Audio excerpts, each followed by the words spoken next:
I've joined ENIGMA in ENIGMA General, and I'm also part of the ENIGMA MDD depression group. And we're now ready to launch a new initiative with an ENIGMA called ENIGMA Task-based fMRI. We just launched this initiative, and we started already constructing some pipelines for doing analysis.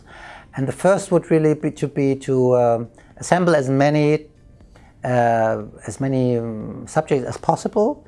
So our aim is to focus on 3 tasks, which are widely distributed: working memory task, monetary incentive delay task, and phases task, and to collect up to 10,000 subjects, and to do meta-analysis across sites, and to answer certain questions, and also to estimate heritability by looking at relatives or twins on one hand, or if we have enough subjects with GWAS, we can also do SNP-based heritability estimates. So this would be the first goal, and we are quite optimistic that we can proceed with this because we have not only the data from different sites, but there's also open data, like Human Connectome Project, and the UK Biobank.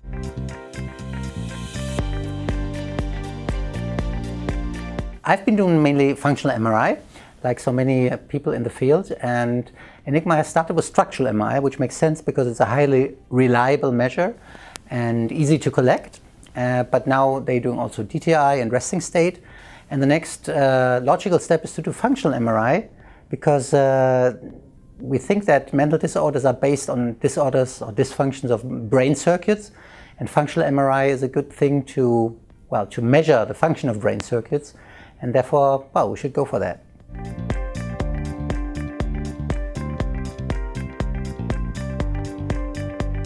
My main research interest is in the psychosis, so meaning schizophrenia, depression, and bipolar disorder.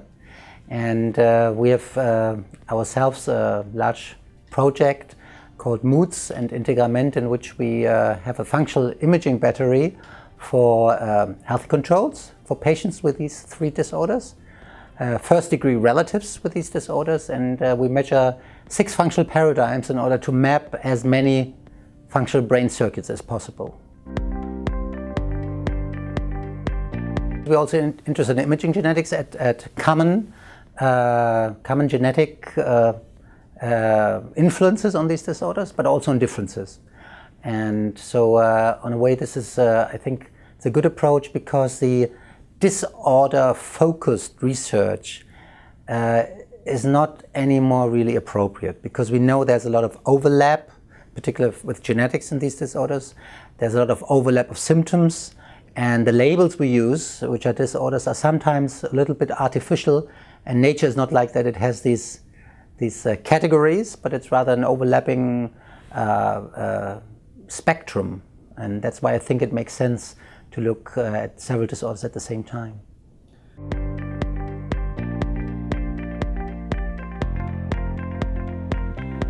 There are a lot of challenges with task-based functional MRI. First of all, there are many different paradigms, and that's why people always think it will not work if you kind of meta-analyze them.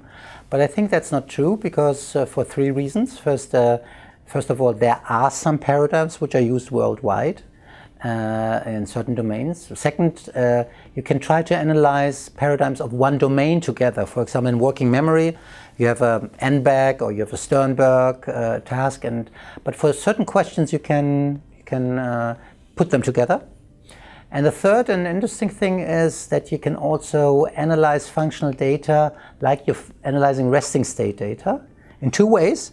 Either you just treat it as there would be no paradigm that works, or you just partial out the activation-related activity, and what you then can look at is that the intrinsic connectivity of the brain in a certain context. And we had some of our findings of the last years out of ENIGMA were that we had several findings that connectivity was influenced by genetic variants, but just in a certain context. For example, in a working memory context, if you partial out the activation, you find a difference, for example, between risk carriers and non-risk carriers. But if you look in an emotional context or in a standard resting state context, you don't find these differences. So I think there's a lot of information which is contained in these functional tasks. There are a lot of groups who have data with functional task, and it's more related to the cognitive or emotional function, which might disturb in psychiatric disorders.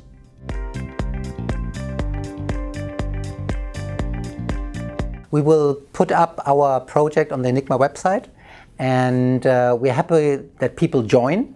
And joining means that they have data with these or similar functional tasks. It would be great if it would be twins or genetics combined, but it's not necessarily the case. And then they just should contact us, and then we can integrate them in our project by providing certain scripts for pre-processing and for data analysis, and they just have then to send us summary statistics, so mainly one contrast image, group analysis, and then we can work with these.